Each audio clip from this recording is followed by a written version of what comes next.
Welcome to the Big Kickoff Football Show with myself, Roy Shanahan, David Buggle, and Neal Dobbs. Now, this week, the transfer window ended, but there's still transfer news always going on. Those desperate just to cling on to something. And David Moyes had been talking about Declan Rice, saying 100 million was a snip for Declan Rice. Neal, what's your thoughts on Declan and the snip that Declan Rice is? I guess it always starts with the English players, Roy. You know, the English young talent in particular that are coming up through the ranks, be it like Foden, Sterling, Saka, Rice, and these guys. You know, we always kind of speculate how much they're actually worth versus how much the kind of media hype and the English themselves kind of envelop the whole situation and add a couple of quid onto it. But if we're looking at transfer market there today, you've got Joshua Kimmich who's in a CDM role, who they reckon is worth 90 million, and then Declan Rice is at 80 million in beside him. Now, obviously, I'm looking at mine in dollars due to the region that I'm in. You're looking a little lower. But the 100 million doesn't surprise me with a guy like Declan Rice, because if you look at what happened with Sancho, you know, they're probably looking there and thinking, you know, if we big it up and, you know, you set such a massive target, when one of the big few come in from, and let's be honest, it's probably only a matter of time before someone comes in and takes him away from West Ham. You know, you're getting your value out of the kid. So what are they saying there? It's at 67 million. That actually seems like a price tag that he could move from, maybe 60 to 70. It's just a question of whether he's worth it when you look at what's there beside him. Like, I look at Fabinho, who definitely plays his role for Liverpool, and to say that Fabinho would be 54 million and Declan Rice would be 100 million, you know, it just seems like chalk and cheese to me. There's too big of a gap. And the other side of it is, if you look at the Jack Grealish scenario, which we kind of hinted about last week, that 100 million seems to be weighing around his neck. So if you're Declan Rice, you move for 100 million and you go to Man United, maybe a little bit like Sancho, it becomes a massive weight and it ends up weighing you down and it becomes an issue with your performances. So all that kind of ties in on the Declan Rice package for me. But I still think he's very, very young in terms of the Premier League and what he can bring forward, and maybe how far he can go to kind of be setting a 100 million mark. Yeah, Dave, when you look at Declan Rice, we've talked about him before, especially at the Euros, you weren't sure what value he was adding. Have you changed your mind on him? Yeah, without a doubt, I have kind of changed to an extent, because he definitely seems to have stepped up as a leader, more of a leader this year with West Ham, and really got comfortable in within the club. But it's the position alone. Even if he is one of the best around at what he does, 100 million is a hell of a lot. I can't help but feel the Jack Grealish fee has got a big thing to do with it, and it's a benchmark, really. If he was to go foreign, West Ham maybe mightn't want as much. So maybe it's just to kind of fend the local sides here in England to kind of fend away, because obviously they don't want them to go to a rival if they're trying to get into the top four and then stick around. But to be honest, he's a hell of a lot more active this year in getting forward as well as doing his defensive trait. But it definitely is a bit more of a rounded performance, I think, in midfield this year. But it's not just being in a nice place and looking pretty and throwing his arms around the place. He definitely seems to want to roll up his sleeves and be noticed and take charge, which is all you want to see really in midfield, because they dictate the game. If you win your midfield battle, no matter what team you're in, that's where generally teams will tend to win then, if that's the case. But for him, it's very much, I've noticed that this season more so than any, but I'm not saying, oh, watch this space. I'd like to think this is the norm for him moving forward, but I just think it's very much an overinflated price for, technically he'd still be a defensive midfielder, but I genuinely believe it's the Jack Grealish benchmark that has caused that price to be bandied around to keep potentially United's, Liverpool, City's, Chelsea's away from him. And do you think, Dave, that someone is going to have to pay that money? In England, yeah, 100%. I'd say, Real Madrid or Barcelona or somebody who might lure him as well and might interest him, maybe mightn't have to pay as much, a bit more of a realistic fee for that type of position. Not necessarily a detriment against him, but definitely in England, I think that's what West Ham will certainly look for in order to try and keep their talent, because you're kind of going to have to be bold if you want to try and break into that top four, and you need to keep players like him and And obviously, him and Souček have been a fantastic partnership together. But then you want to keep them type of players instead of getting rid of them, because then you have to go and try and find it all over again, and it's easier said than done. But of course, they need to get into the Champions League. So if they don't get into Champions League, they're even Souček, they may struggle to hold on to. Absolutely, that's the conundrum, and that's it. Like, so you know, like, do they have a war chest to try and add to what they have, or do they need to maybe sell one of them to get in 2 or 3 that might get them over the edge? That's the fine balancing act with teams at that level. Obviously, the new kind of Czech owner who's in the background is got a I can't remember his exact fortune, but it's a hell of a lot more than Golden Sullivan. But can he kind of bring that more to the table? And obviously the fact that West Ham are bringing in good money now with over 50,000 coming in every week. You know, they're a big player now. They're not just going to be looking for 15 and 20 million pound players, but it's just, can they do it without selling their best players? That's going to be interesting. Yeah. And if they have that, then they have the potential to keep these kind of guys. But if they're going, let's get top money for them, like what Villa did with Grealish. Neal, Arsenal have a top player in Saka. Again, another player who, you're questioning, is he overhyped, or it's just because he's English he's overhyped? That's generally the way it does be with these type of players. If they're English and they show some sort of promise. Jack Wilshere at 28 was still a great young prospect. It just never happened for him, did it? So Saka, is he something that's going to, in your opinion, develop into a player that's of top quality? What do you see in him? Yeah, with Saka, look, it's obviously the same kind of range of questions or range of feed where you get from the English of how, you know, exaggerated he is in the market. Something that stuck out for me when Liverpool played Arsenal there recently, Andy Robertson did a number on Saka. Like, I mean, he literally crushed him in the game. He didn't get a run at him, didn't get to turn. Robertson did that kind of old-fashioned, almost, you know, defender. He just stuck him like glue. He gave him a little bit of the rough treatment. There was a couple of times where Saka received the ball on the half turn, and it was almost like he was waiting for Robertson to crush him. And I thought he did a great job on him, but it was one of them games where I thought that was a moment for him to kind of show that he's maturing as a player and that he's capable of taking on a guy like Robertson, who, in fairness to him, is at the top of his game at the moment.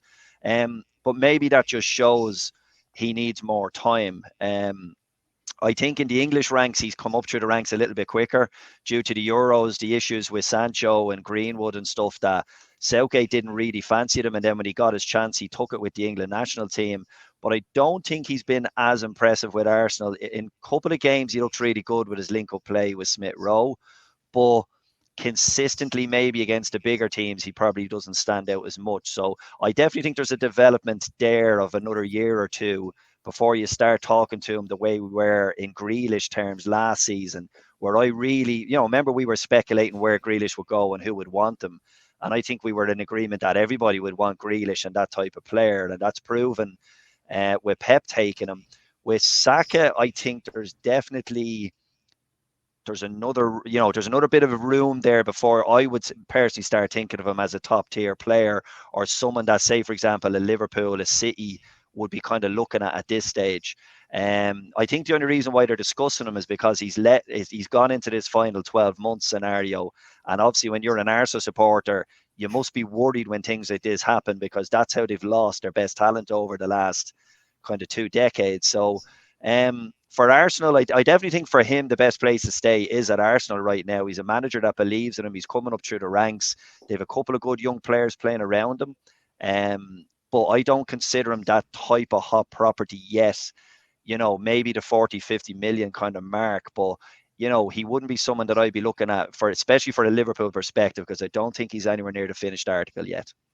No, Dave, he certainly isn't near the finished article, but there is talent, there is promise. If you look at the Liverpool players, there's a lot of mature players in that team that have developed on. I think I remember Ronaldo getting slated by Eamon Dunphy when he was younger, but he developed again into something that was outstanding. You've got Jadon Sancho now at Manchester United, who's not even performing. So again, because he's coming from a German league, which isn't as good a level as the Premier League, no matter what anyone says, albeit the top couple of teams. So is he someone that you can see, with the level of play that he's had so far, that can develop and go on and continuously. If you look at Jack Grealish, in my opinion, even at Villa, people I thought were overrating him an awful lot. I think he was good for Villa, but I just never thought that he was, outstanding again for England. I haven't seen it. And now at Manchester City, I'm not really seeing it. People would slate me probably for saying that, but I don't see, he hasn't taken the next step, that is what I'm saying. Can Saka do that? He's got a chance. Like, you have to give him a little bit of credit that he is only 20 and he's had a very meteoric rise, I suppose. Like, he only got one goal, and like in the last 3 seasons, he got 1 in 26. Then he got 5 in 32 last year, and now he's got 6 in 21. So he's on a bit of an upward curve, and he's starting to get a bit more of an output at Arsenal. And obviously, confidence is being built up as well, seeing as the fact that he's been in the England setup. So it'll be a bit harsh, and I don't think Arteta would be looking to him to be one of the senior kind of guys at this stage. I still like to think he'd be at the development stage and try and get him there. Like, he's still at that magic age of around 20. If he's one or two of these lads who are always a bit sneaky, that you think they're young and then you find out they're 24 and 25. Like, I found out the hard way about Lingard when one of the lads goes, he's 26. And then I was like, all right, well, then I'm finished with him. At least being at 20 years of age and really only starting to get a settled run in the side at Arsenal, I think it's a bit early to be kind of saying whether he's overhyped or not. He certainly has the potential, but then he also has the potential to fall into the category that I like to call the 1 in 5s or the 1 in 6s, which are full of them in England, and especially English players, where they show up maybe once every 5 or 6 games and they think that's enough and live off stuff they've done for many a year, which some fella has now shown up in blue in Merseyside, who we're going to talk about shortly. He's guilty of that, like many players. And I think Liverpool even have one myself at the moment in Curtis Jones. I think he's a 1 in 5 or 1 in 6 and living off a goal from 3 years ago in the FA Cup. You need to show up and show some consistency. And that's the big, big, big thing with these guys. They have it, but it's like any chance you do it 3 or 4 out of 5 instead of 1 out of 5 or 6. And that's the mark of whether he's going to be good enough. Because I think he's got it. It's just, will you do it 80, 90% of the time? Because you can't always be brilliant. Like, certain games just pass you by. But that's the big one for me with Saka. Like many players that come up through the ranks in England, I think they buy the hype too quick and then show up once every month or two and just feed us scraps and think they're going to come good at some point, Yeah, I think you're being very favourable towards Dele Alli there with his 1 in 5. You may be talking about seasons there. So. Maybe. Well, that goal was 6 years ago. I nearly fell off my chair. I think, I can't remember who said it last week, but that goal, because everyone knows it, the one against Palace where he flicked it over, that was 6 years ago, lads. But there you go. We'll be talking about it. The one thing, Roy, I'd say about Saka that he has going for him is that he seems to have a good head in his shoulders. Like, he had a big setback missing the penalty in the Euros last year, and then he's kind of come through that cycle now. He's a manager who definitely believes in him, has put him in ahead of some of the more experienced players. So I think he's a hell of a lot going for him. He seems to be at the right club with the right belief. There's you never hear about his afterlife or the clothing line he's involved with or any of that nonsense. So from that point of view, I think he seems to be a kid that's into his football. So that's why I give him a little bit more hope than maybe some of the kind of prima donnas out there at the moment. So I'd like to see him kick on and get better as he goes. Yep. Dave, Roy Keane's back in the headlines again. That's a young picture. And for those who are listening on the podcast, it's Roy Keane from his first stint as Sunderland manager. It looks like he's the favourite for the manager's job again. It's an interesting one because only this week, Gabby Agbonlahor came out and absolutely slated him. Dave, do you want to talk about that? And then Keane, is it the right thing to do to go back to a former club? Yeah, because it did make me think, and that picture says a lot. Like, he would have been 36, 37, like, because it's been nearly 10 or 12 years since he's kind of been a main man. So it was a bit of a surprise, but it's kind of like off the back of not just like Bonlar, but other stories, as we know, certain things that happened within Ireland over the last few years, and then a few other bits and pieces that you hear along the way, and you're just kind of going, what has he learned, and will the leopard change his spots? But like, Bonlar came out and, take some of it with a pinch of salt, but the fact that you're on a mainstream kind of radio channel, kind of, I'd say the majority of the story would be quite true, but the bit at the end I wouldn't buy, where he seems to think he played a part in Roy Keane leaving, because basically they were doing a bit of a shooting drill that Roy was organising, and it was a bit of an elaborate 4 or 5 pass and move and out wide and then into the box. So he kind of said we were probably getting to do it maybe every 10 minutes, once every 10 minutes. And, you know, as a striker, he wants to be kind of having a few pop shops every kind of bit more on a consistent level. So it was a bit slow and laborious. And for strikers, it was bored. And then the manager came along, Paul Lambert, and he said something along the lines of, you know, I'm not getting a shot out until it's every 10 or 11 minutes. But of course, Roy wasn't far away. And he's like, oh, you're getting cold. Like, kind of, that's what he said. Now, let's be honest. This is Gabby Agbonlahor, as I said, with a pinch of salt. Like, oh, you're getting cold, and kind of a bit mocking. And he goes, I'm not talking to you. I'm talking to the gaffer. And then obviously 1 or 2 little things were said. But literally the next day, Roy was gone from Aston Villa. So Agbonlahor seems to think he played a part. But then there's other stories where he's outside Cleverley's house because he thinks Cleverley's leaking stories about tactics and training, and he's roaring through the intercom at him, and Cleverley's afraid to let him in. And many a story about slicing and dicing young fellas at Ipswich that I've heard as well, and they were never seen again.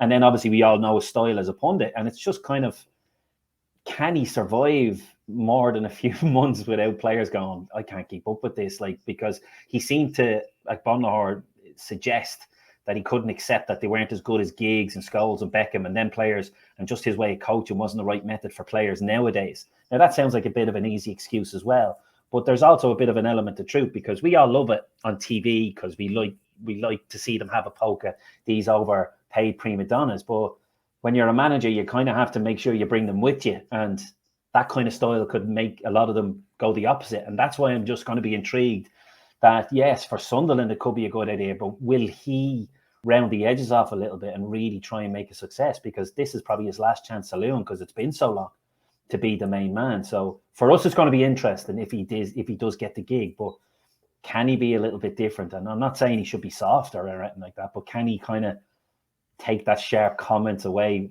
or put the filter on a little bit per se? I'm not so sure. Neal, he has tried to change the way people view him on social media through his daughter helping him out. He's had that thing on Sky Sports with Micah Richards where he's trying to show the lighter side of him, and to an extent I suppose it has worked. Everyone's kind of warmed to him again. Could we see a different side of Roy Keane going back into management? Because once football comes out, he's not smiling with Micah Richards on the panel. You know, the devil horns are back out. I think I'll put it like this, Roy. I don't think there's any way he could be the same manager as he was when he last was at Sunderland. It's just too long ago. Like, you have to grow. Like, he sees enough behind the scenes. He would have some sort of contact with some managers out there. He would see the way, you know, say the likes of Frank Lampard, Steven Gerrard, these guys. He would have seen the kind of school of hard knocks they've gone through. He'd be looking at the top quality managers, your Peps, your Klopps. You know, he can't have the same attitude as he did back then in Sunderland. I think he was very raw at the time. He had a kind of a one-dimensional view of what he thought a footballer should be. You know, times were changing insofar as the younger kids in particular had a lot more money and a lot more profile. And I think by now he would have accepted a lot of that for what it is. And maybe I would hope that he would accept that he had his own limitations in the way that he viewed these people and the way that he dealt with them. So if he's even considering getting back in there, and maybe it's shown through Sky the way they've changed his personality and they've changed the kind of the general public's view of him, that he accepts that he's a different person now that he used to be. And if he wants to be a success, he's going to have to be a different person. Now, as you say, does at the end of the day, can a leopard change its spots completely? No. I think he'll still have his views. I think he'll still have his firm kind of beliefs that he'll bring with him. But I would think that he will be a different manager than what he was. Now, whether that's enough to go into a battle that Sunderland are in the lower divisions and get them somewhere, that's another story. But I would definitely expect to see, initially in particular, a different person. And a person that, like, this is kind of the last chance saloon. I think he's peddled himself out enough now, as if to say, you know, I remember when Ranić was being promoted, someone said to him, well, Roy, you could go in there. And he kind of went, well, why couldn't I? So this is his moment to get back on the ladder. And it's, you know, this is literally the last chance saloon. So is someone mad enough to take a chance on him? It looks like they might be. And it's an interesting story because you'll get a lot of publicity when you get Roy Keane. And Neal, do you think that he should bring someone in maybe with experience with him? Or do you feel that he should have someone who is, I suppose, slightly younger than him, that maybe with how I suppose, footballers now behave? I think he 100% has to bring someone in with him, and someone with a bit of know-how, and someone that hasn't been out of the game even as long as he has. Now, whether that's from a coaching perspective or just as a number two, arm around the shoulder of players, different contrasts and personalities. Again, I'll refer to Stephen Gerrard. He's Gary McAllister with him. That seems like a really, really shrewd appointment. Someone that's been around the game a long time and around the Premier League. You see Craig Shakespeare always appear on someone's shoulder. It shows maybe he's not a number one, but he must be a fairly decent number two if a lot of guys want them. There's some people that just aren't cut out for the number one role. But for Keane, he needs to choose wisely. He needs to choose someone that can break down maybe the generational barrier with the younger kids, but someone that's really good on the training ground. So definitely, he needs to choose wisely in how he deals with that. Okay. Dave, Everton signed Donny van de Beek and Dele Alli. They also got Frank Lampard in, who brought these players in. Yeah.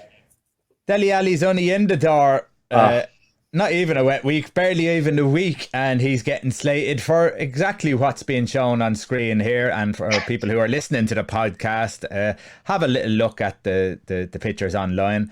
Is it unfair?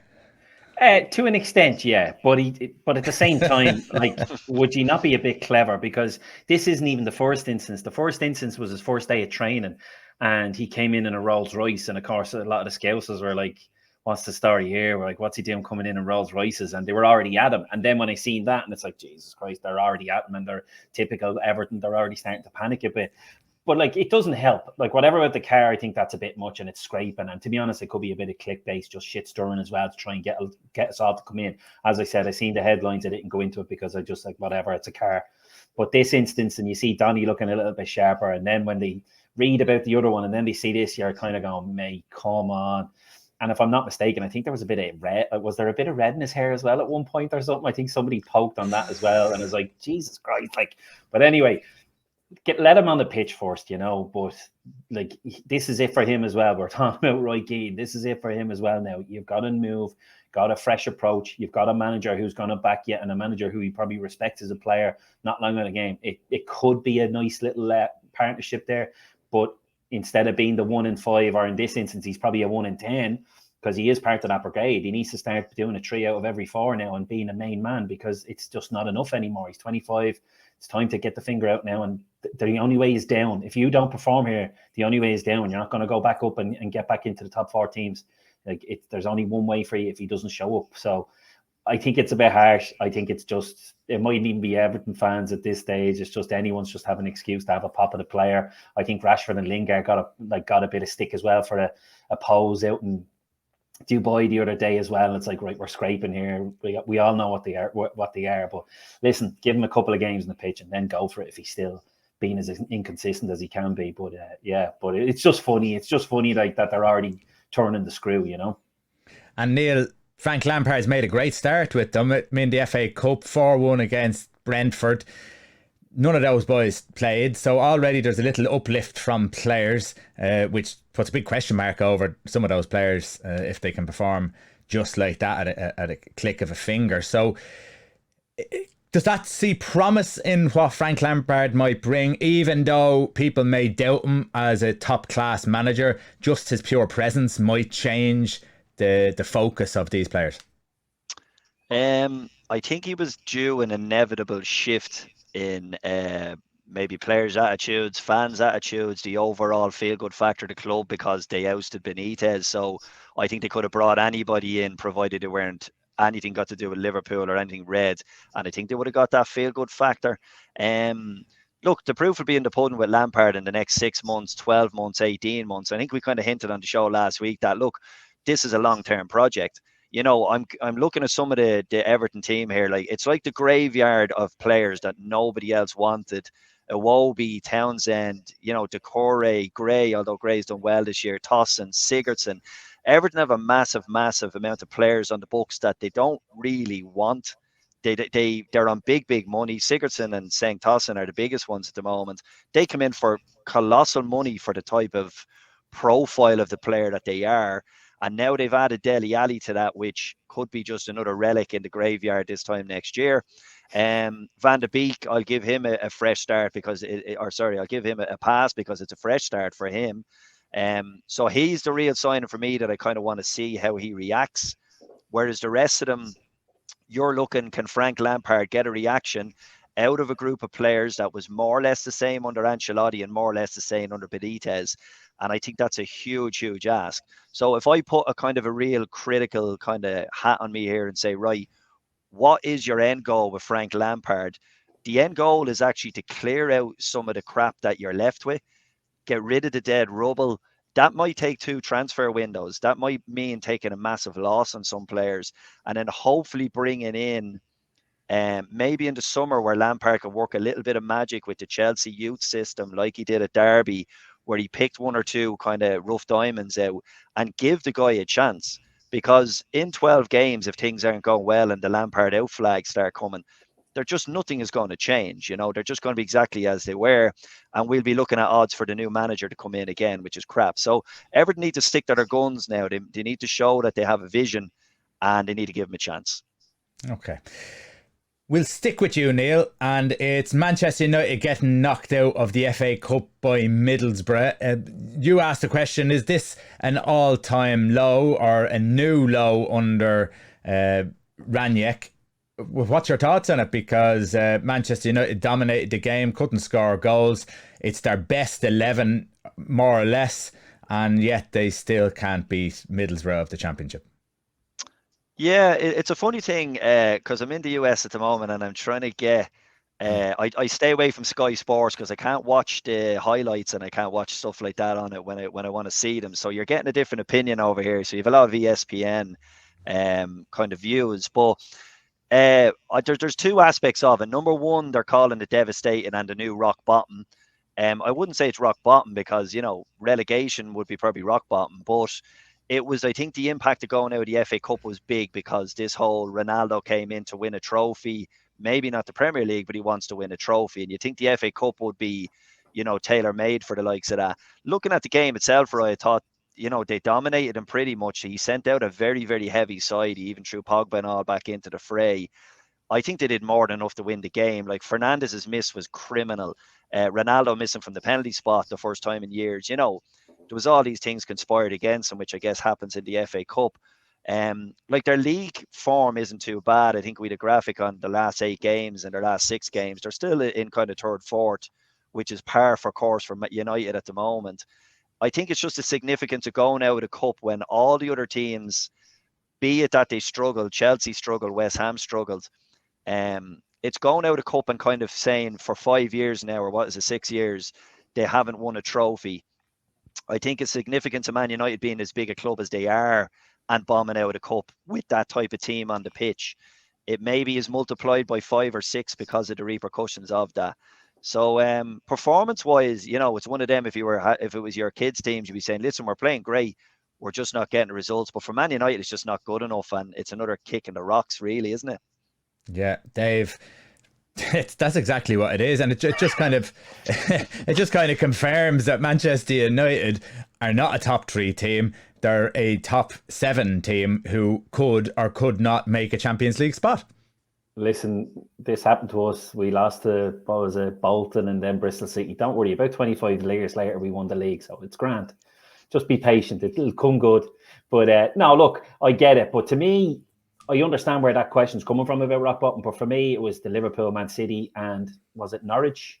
The one that they were rock bottom because the sheer level of performance was what was shocking. They weren't exactly bad on Friday night. It was, and I'm not trying to be sympathetic or anything like that. It potentially was one of them days / maybe there's still a bit of that lackadaisical hangover. 1 or 2 players maybe not giving Middlesbrough the credit that they probably should have given them. But like, you were half decent. It just wasn't really in the final third. But yeah, for me, it was more that period just before Solskjaer left that was rock bottom because they just gave up, and that was the worst of the worst. At the moment, I couldn't say that about them. But yes, a bitterly disappointing result considering it's probably their last real chance of silverware, and I do understand that. But it wasn't the fact that they just laid down and died like they did for about a few months back. So yeah, I do understand the question being asked, but I wouldn't kind of say it's rock bottom just yet. That's for sure. Okay. Atletico Madrid, Mm. Barcelona. Barcelona won 4-2 today against Atletico Madrid. There's a couple of questions in this, Dave, because are Barcelona starting to turn things around? They've got a couple of players in who are interesting. They could go either way. But the other side is, are Atletico going the other way? Well, very simply, is Barcelona were ninth when Xavi took over in November, 6 points behind Atletico, but now they've overtaken them to move into the Champions League spot. So it's definitely a one out, one in potentially at this stage.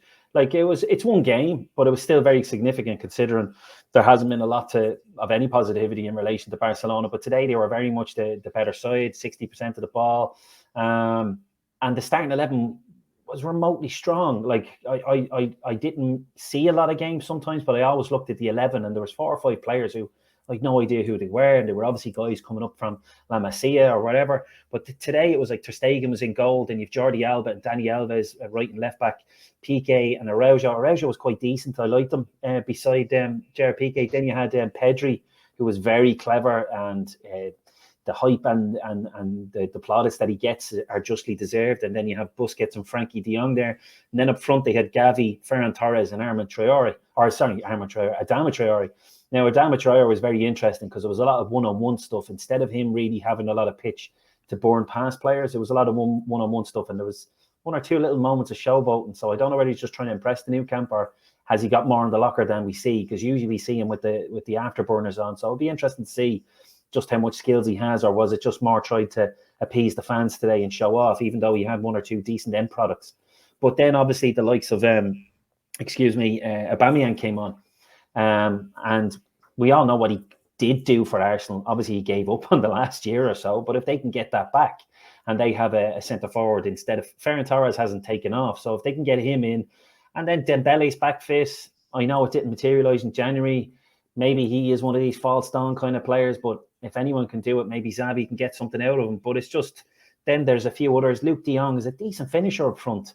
And there's 1 or 2 others there in the background. Serginho Dest will play a little bit. He's a very quick right back who'll kind of come in from time to time because Dani Alves has been 38 now at this stage. Now he scored and then got sent off.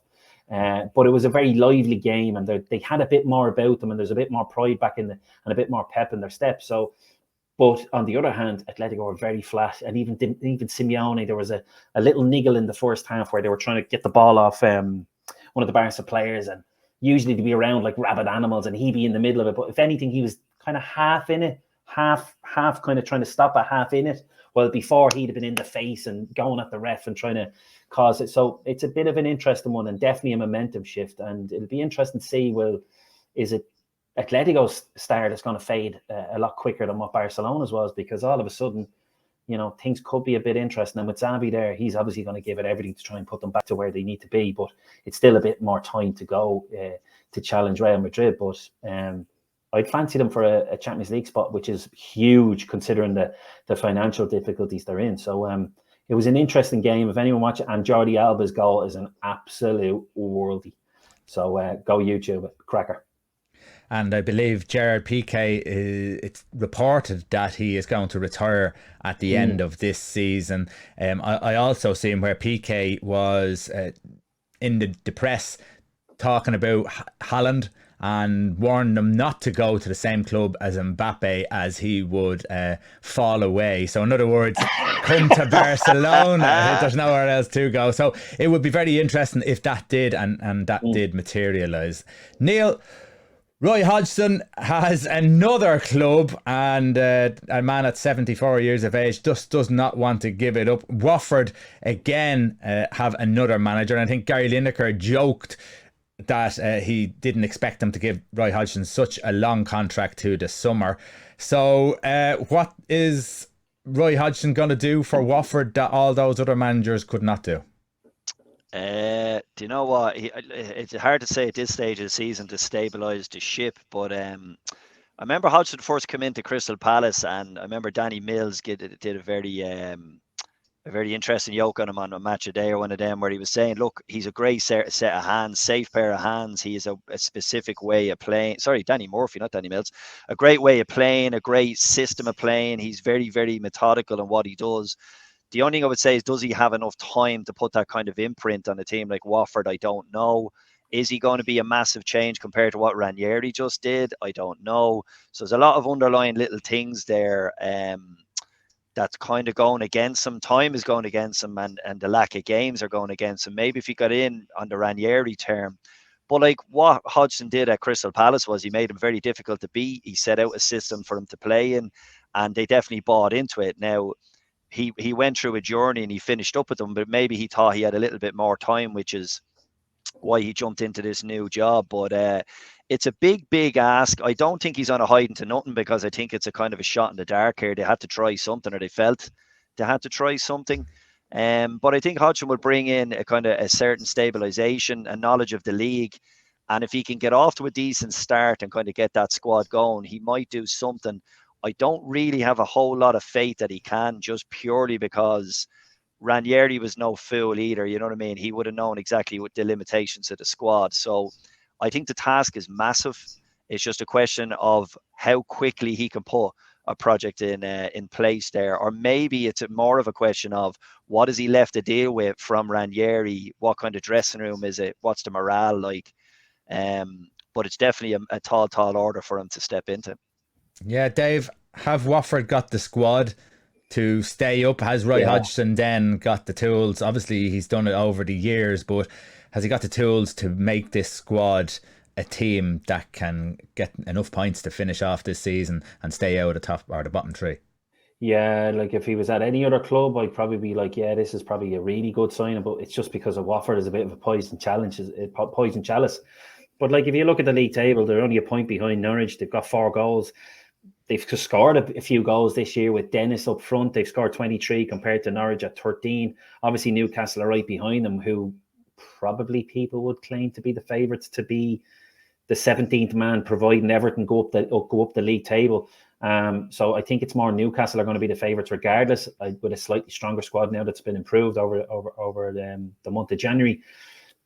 You know, you'd have to look back to what he did at Fulham as well. He done a solid job there, as well as what he did at Palace. I think at Palace he made the best of what he had, and he used the wide players very well and were very effective. Does he have all that at Watford? It remains to be seen. But you know, he will probably get the confidence back up with him. He seems to be a guy who kind of is very good at getting the best out of what he has. Seems to be a bit more of a coach, more so than a manager. And this kind of level seems to suit him. He'll try and pull everything out of the locker, but it's just with Watford, you know, it's just you're always nervous for a manager, regardless of who they are and what they bring in. But I just think, regardless of what he does, I think Newcastle will just maybe have enough. But then again, who are we to say? Because all of a sudden Norwich are looking like a form side out of anybody. So this could be a belter of a relegation battle this year. Yep. Okay, we're going to leave it there. If you're listening to the podcast, don't forget to go over to the Big Kickoff Football Show on YouTube and subscribe, and vice versa. If you're looking here on YouTube and you're on the move, don't forget to have a listen to the podcast if you're ever missing the YouTube show. David, thanks very much. Neal, thanks very much. And thanks very much for you for watching and listening to us. See you next week.